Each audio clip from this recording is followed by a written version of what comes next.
अपनी व्यापारिक गतिविधियों को हम ऐसे संचालित करें कि जिससे हमारे मन की शांति, हमारी शांति की दौलत, हमारे मन का सुकून, हमारे सुख की नींद, हमारे चैन की नींद, हमारे सुख की रोटी, हमारे मन का सुकून ये हमारे हाथ से न जाए। क्योंकि आपको मालूम है, एक बार आदमी तनाव में आ जाए, दवाइयां खा खा करके रात निकालता है पर सुख की नींद नहीं ले पाता है। एक बार आदमी के भीतर चिंता, अवसाद, घुटन, मानसिक संताप अगर पैदा हो जाता है, दवाइयां ले लेकर के उसका चेहरा ग्लान म्लान हो जाता है, मुरझा जाता है उसका चेहरा दवाइयां ले लेकर के। क्यों न्यूरो की जितनी भी दवाइयां हैं ये हमारे रोगों को मिटाती कम है, दबाती ज्यादा है। और न केवल दबाती है अपितु एक को दबा के दूसरे को खड़ा भी कर देती है। तो अगर हम सावधान बन जाते हैं, मैं अपनी मन की शांति को कभी गिरवी नहीं रखूंगा, मैं ऐसे धंधे में हाथ नहीं डालूंगा जिससे रात को मेरी नींद हराम होती हो, मैं ऐसे किसी कार्य में हाथ नहीं डालूंगा जिससे मेरे सुख की रोटी हाथ से जाती हो, मैं ऐसे कोई काम में हाथ नहीं डालूंगा जिससे परिवार के साथ मेरे मीठे मधुर पल नहीं बीत पाते हों। केवल मैं भागम भाग भरी जिंदगी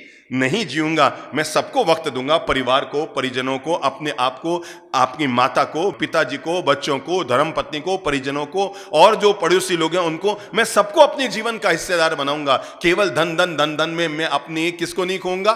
पहला सेहत को नहीं खोऊंगा, दूसरी मन की शांति। एक बार आदमी अगर तनाव और अवसाद और घुटन में आ गया, पूरी जिंदगी भर तक वो, कहीं बताऊं बाप जी, नींद नहीं आवे, रात भर नींद नहीं आवे, नींद की गोलियां 4-4 गोलियां खाऊं बाप जी। मुझे ऐसे बहुत सारे लोग मिले हैं जो किसी तनाव, चिंता, अवसाद, घुटन में आ गए, नींद की गोलियां खा खा करके पूरी जिंदगी कर रहे हैं पर उनको नींद नहीं आ रही, उनके चेहरे पर मुस्कान नहीं आ रही, बस वो लटके रहते हैं हर समय, उदास बने रहते हैं हर समय। बाप जी पता नहीं कहीं हो दिमाग में, कहीं हो लोड बढ़ा लिया हमने।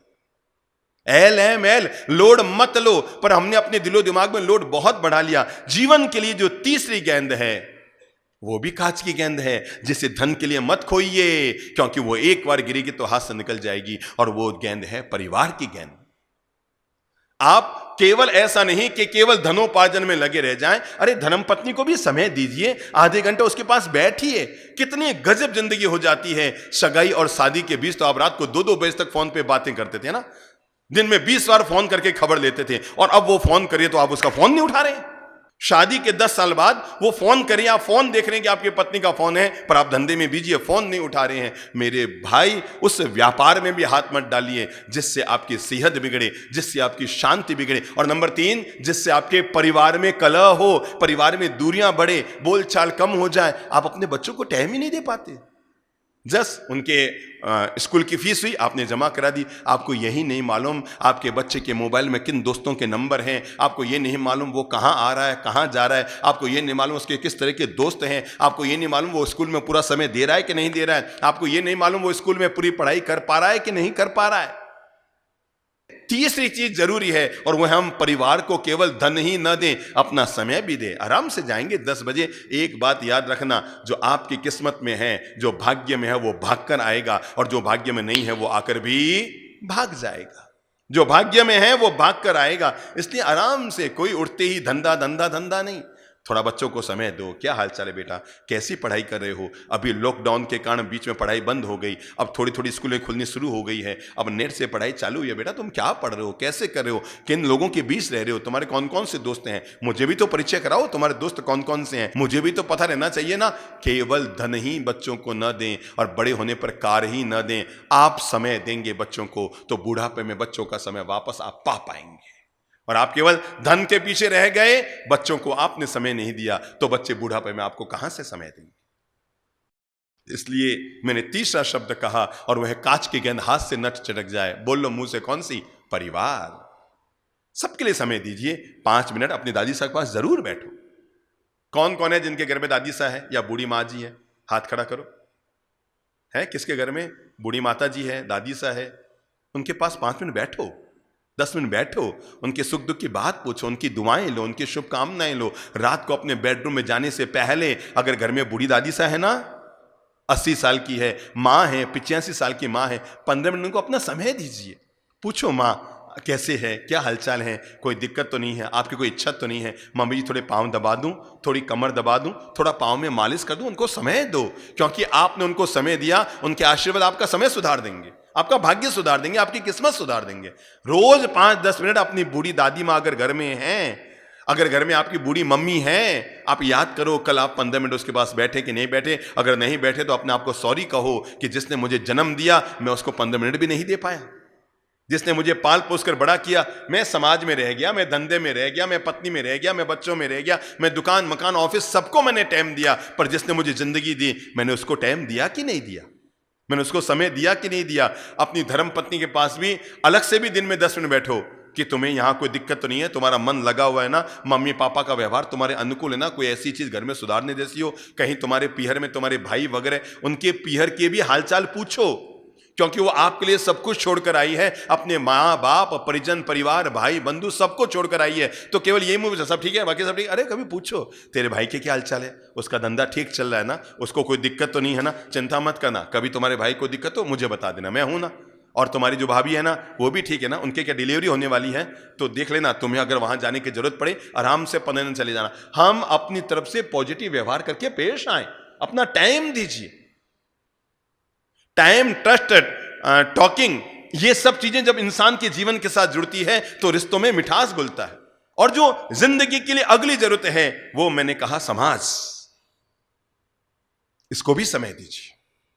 केवल स्वार्थी मत बनिए कि मैं, मेरी बीवी, मेरे बच्चे, मेरा परिवार, बस मैं इसके अलावा किसी पे नजर नहीं डालता, मुझे किसी से लेन देन नहीं। मेरे भाई आप समाज के अंग हैं। ये जो जीवन में आपने सुविधाएं पाई है ये आपने अपने बलबूते नहीं पाई, समाज के बलबूते पाए हैं। आपने व्यापार किया, लोगों से व्यापार किया, आपने मकान बनाया, लोगों से मकान बनाया, आपने शादी की, किसी घर की बेटी लेकर आए, आप अपने बच्चों को पढ़ा रहे, कहीं स्कूल में पढ़ने भेज रहे हैं, यानी सारा परिवेश आपसे जुड़ा हुआ है। और हर इंसान को चाहिए अपनी समाज कल्याण में अपनी भूमिका जरूर अदा करे। आप टाइम दीजिए, आप मनी दीजिए, आप सहयोग कीजिए, आप सलाह दीजिए, पर समाज के लिए कहीं ना कहीं उपयोगी जरूर बनिए। हर व्यक्ति को चाहिए कि अपने आप को समाज से अलग थलग करके नहीं जिए। मुझे समाज से मतलब नहीं, मैं समाज में नहीं जाता, मुझे कोई लेन देन नहीं, मैं मेरे बच्चे हैं, मैं उनको पालूं पोसूं, मैं कमाता खाता हूं, मुझे क्या समाज की गरज है।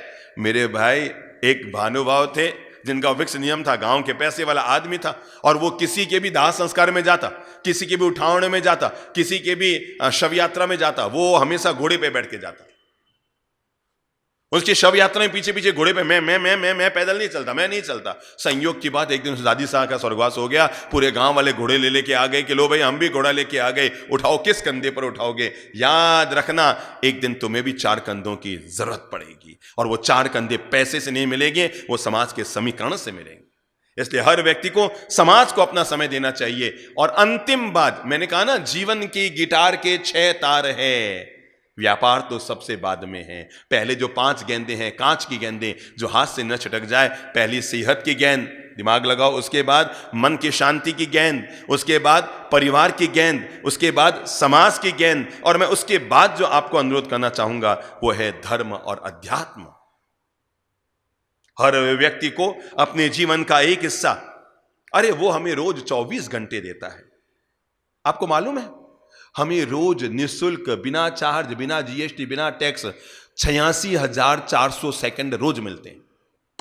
बुद्धि लगाओ, कितने? 86,000।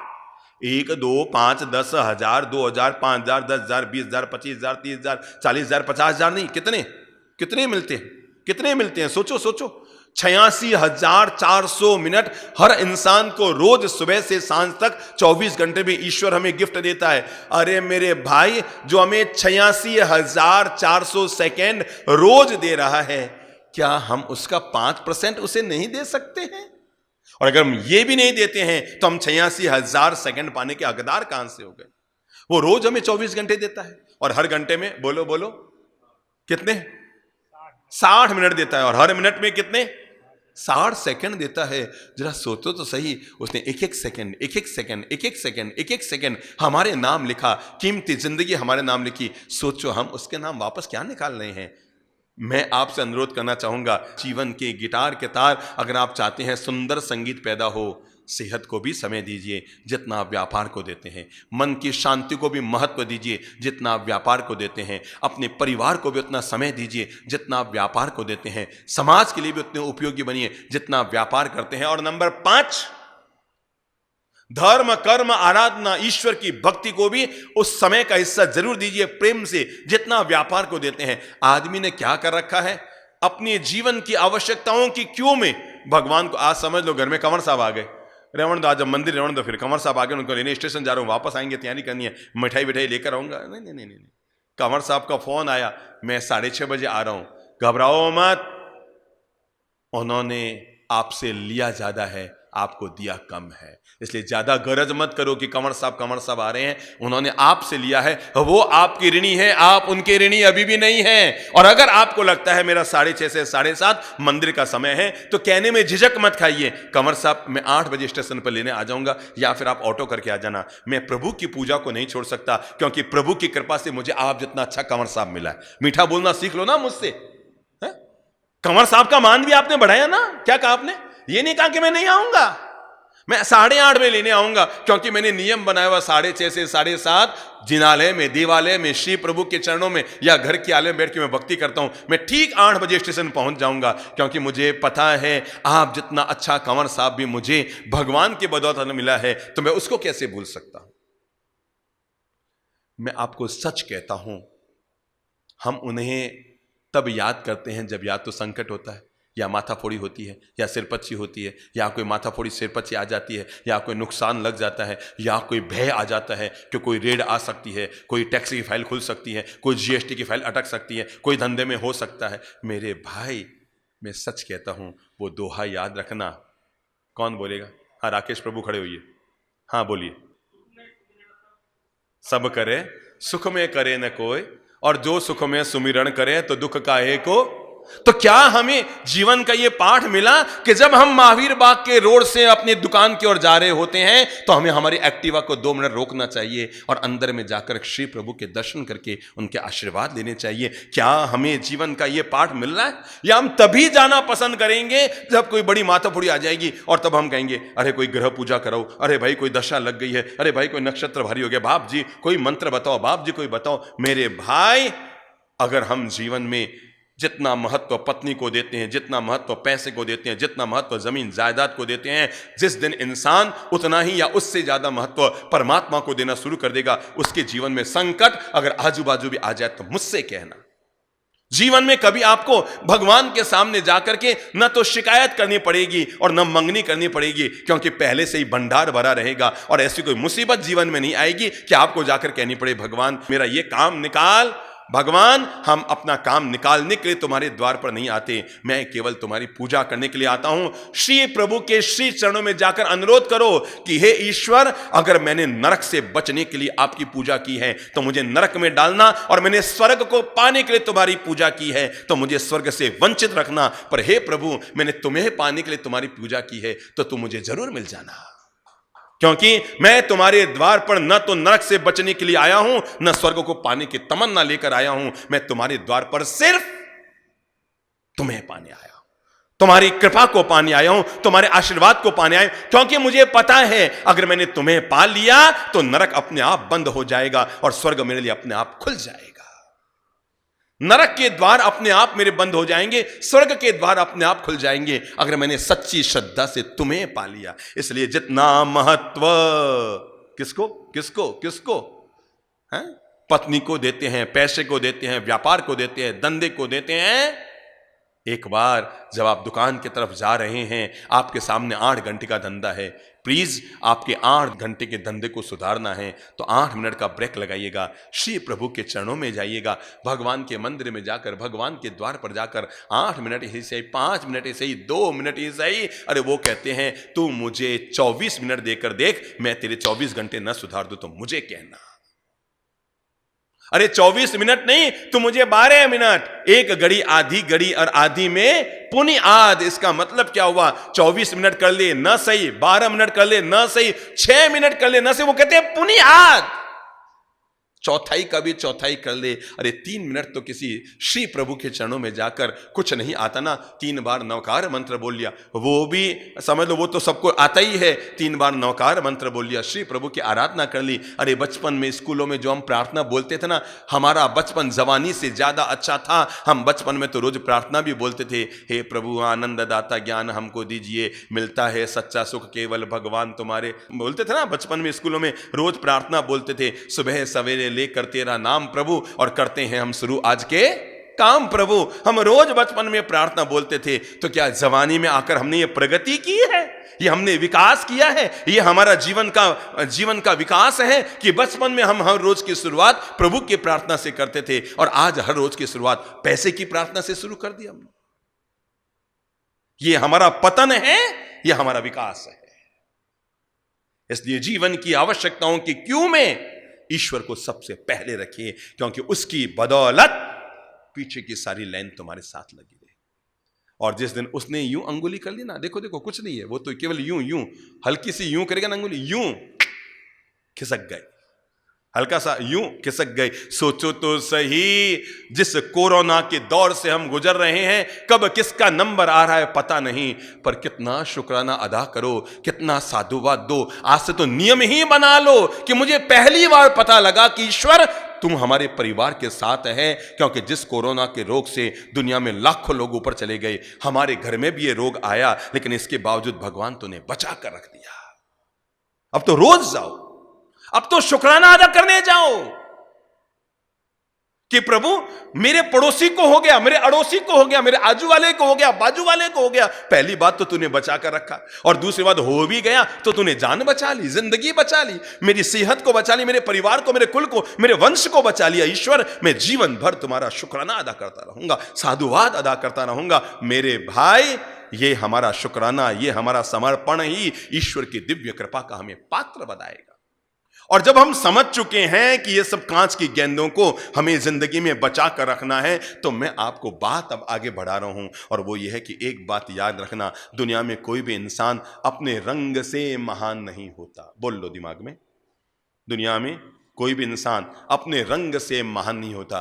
कोई गोरा गट है, ठीक है ना, इसलिए आपको पता है जब कोई व्यक्ति अपने बेटे के लिए बिटिया देखने जाता है, मतलब बहुरानी देखने जाता है, तो क्या क्या चीजें बोलता है? अरे भाई थोड़ी सुंदर हो, सुशील हो, शब्द बोलते हैं ना, आगे क्या है बोलते हैं ना, सुशील हो।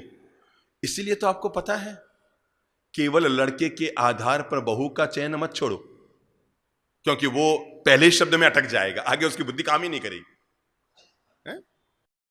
अगर आपने लड़के के भरोसे छोड़ दिया कि देख ले भैया हमने तो लड़की ले, तू तेरे पसंद कर ले, देख ले भाई, वो कहता है ठीक है मैं 5 बार मिलता हूं, और 5 बार मिलकर के वो पहले ही शब्द में अटक जाएगा। पर उसके बाद की जो चीज है उसका नाम क्या है? सुशील हो। आज लोग रिश्ता तय करते समय लड़का लड़की को देखते हैं, और एक जमाना था रिश्ता तय करते समय लड़का लड़की बाद में देखी जाती थी। लड़के लड़की को, परिवार को पहले, कि उस घर के संस्कार क्या है। अरे साहब, आंख बंद करके अपनी बेटी दो उस घर में। अरे उस घर के संस्कार मैं जानता हूं, वहां पर बेटा बाप के सामने आंख ऊपर नहीं करता है, और वहां पर घर के लोग सब आपस में हिल मिल जुल कर रहते हैं, 5 भाई एक साथ रहते हैं। पहले पता है बड़ा परिवार देखकर बेटी दी जाती थी, और अब समस्या ये आ गई है। मैं आपको बताऊं, जोधपुर में हमसे जुड़ा हुआ एक परिवार है, 18 लोग एक साथ रहते थे, और इतना प्रेम भाइयों में, अभी भी इतना प्रेम जिसकी हद नहीं, मतलब खूब प्रेम। बड़ी आलीशान उन्होंने कोठी बना ली, बड़ी कोठी, एक ही मकान, एक ही दरवाजा, सब कुछ एक ही। उनका यही था कि हम चौका कभी अलग नहीं करेंगे, लेकिन रिश्तों के चक्कर में उनको चौका अलग करना पड़ा, क्योंकि कोई भी लड़की वाला लड़का देखने आता, बात करता, साहब कितने लोग हैं? 18 लोग। तो क्या हमारी बेटी को 18 लोगों का खाना बना? अरे उसको ये नहीं मालूम कि घर में 6 महिलाएं भी हैं, और कोई तुम्हारी अकेली बेटी नहीं घुसेगी। मैं आपको बताऊं, उन्होंने ये सोचकर कि जब तक हमारे घर में रिश्ता नहीं हो जाता, हमने चौके 2 कर लिए, जब पोते की शादी हो जाएगी तो वापस हम 1 कर लेंगे, ताकि जो आए तो हम बताएं साहब ये हम 8 लोग इधर हैं, 8 लोग इधर है। नहीं तो उनको लगता है हमारी बेटी का 16 लोगों का ध्यान रखेगी। 16 लोगों का बेटी ध्यान नहीं रखेगी, 16 लोग मिलकर बेटी का लाड करेंगे। पॉजिटिव बुद्धि बनाओ ना। पहले घर को बड़ा देखकर, परिवार को बड़ा देखकर बेटी दी जाती थी कि साहब 5 भाई है, अरे निभ जाएगी, कोई एक टेढ़ा, ये अगर टेढ़ा भी निकल गया, घर में 4 देरानी जेठानी है, आपस में सेट कर देगी, मिला लेगी, जी लेगी। अब तो कहते ना, हूं मारो हूणियो और दूजा आवे तो भांगू दूणियो, मारो हूणियो और दूजा कोई आ जाए तो भांगू उसका दूणियो, यानी मैं, मेरे बच्चे, इसके अलावा पहले परिवार देखा जाता था। क्यों जी? बड़े बुजुर्गों को पूछो। और क्यों? आज पहले 1000 में 1 तलाक होता था, आज 100 में आ गया है। मैंने 100 शायद कम कहा है, 10 तक पहुंच गई है संख्या कि 10 में 1 वापस तलाक हो रहा है। क्यों हो रहा है? क्योंकि अब केवल रंग को देख के निर्णय होते हैं, और तब जीवन के ढंग को देख के निर्णय होते थे। तब लोग आपस में हिलमिल जुलकर एक दूसरे को समझाकर निकाल देते थे। अब वहां रह ही रही केवल पति पत्नी है, पति पत्नी से लड़ रहा है, पत्नी पत्नी से लड़ रही है, दोनों को समझाने वाला कोई नहीं। बच्चे दो बेचारे चुपचाप, वो क्या करेंगे, छोटे छोटे टाबर हैं, उनको चुप चुप, अब बेचारा वो क्या बोलेगा। पर सोचो घर में बूढ़े दादाजी है, दादी सा है, काको सा है, काकी जी है, जेठानी है, देरानी है, तो सोचो पति पत्नी को लड़ते में कितना संकोच करना पड़ेगा। सोचेंगे अरे मम्मी बैठी है ना, बड़ी मम्मी, अभी अभी धीरे बोल, बाहर चलेंगे तो बात करेंगे, अभी अभी पापा जी बाहर जाते हैं फिर अपन बात करते हैं। यानी बात को बिगड़ने से रोकने का निमित्त मिल गया। बात को पहले बड़े बुजुर्गों के साथ रहने का लाभ यह मिलता था कि घर में पोते पोती ध्यान रखने वाला घर में कोई होता था, उन पर नजर रखने वाला घर में कोई होता था। पति चला गया, दुकान धंधा पानी, पत्नी अपने खाना पीना, मोबाइल अटरम पटरम, सहेलियां वहेलियां, किटी पार्टी विटी पार्टी, व्हाट्सअप, यूट्यूब और फेसबुक, इन्हीं सब में रह जाती है। बच्चों पर ध्यान रखने वाला, बच्चों पर नजर रखने वाला, बच्चों के संस्कारों पर सावधान रहने वाला घर में कौन रह गया। इसलिए दुनिया में कोई भी इंसान रंग से महान नहीं होता है। आदमी जब भी महान होता है अपना जीवन जीने के ढंग से होता है। इसलिए केवल सुंदर ही काफी नहीं है, केवल संपन्न ही काफी नहीं है, इसके साथ एक शब्द और जुड़ना चाहिए। आदमी सुंदर हो अच्छी बात है, आदमी संपन्न हो अच्छी बात है, पर उससे एक महान गुण है कि वो है आदमी सुशील हो। क्या हो? सुशील हो, अच्छे नेक नियत से चलने वाला हो, बढ़िया ढंग से जीवन जीने वाला हो, अच्छे नैतिक मूल्यों को जो जीवन में जीने वाला हो। महान जीवन के नैतिक मूल्य, दुनिया में जितने महापुरुष हुए हैं वे न तो अपने संपन्नता के कारण महापुरुष हुए और न ही अपने रंग के कारण महापुरुष हुए। दुनिया में जितने भी लोग महापुरुष हुए हैं, अगर अब्दुल कलाम साहब इस देश के महान राष्ट्रपति बने तो इसके लिए भी नहीं कि वो सुंदर ज्यादा थे, इसके लिए नहीं कि वो संपन्न ज्यादा थे, इसलिए कि उनके नैतिक मूल्य बड़े महान थे, उनके जीवन मूल्य बड़े महान थे, वे बड़े सुशील जीवन के मालिक थे, उनके संस्कार बड़े महान थे, उनकी सोच बड़ी महान थी, उनका नजरिया बड़ा महान था, उनकी मानसिकता बड़ी महान थी, उनके महान विचार उनको अजर अमर कर गए।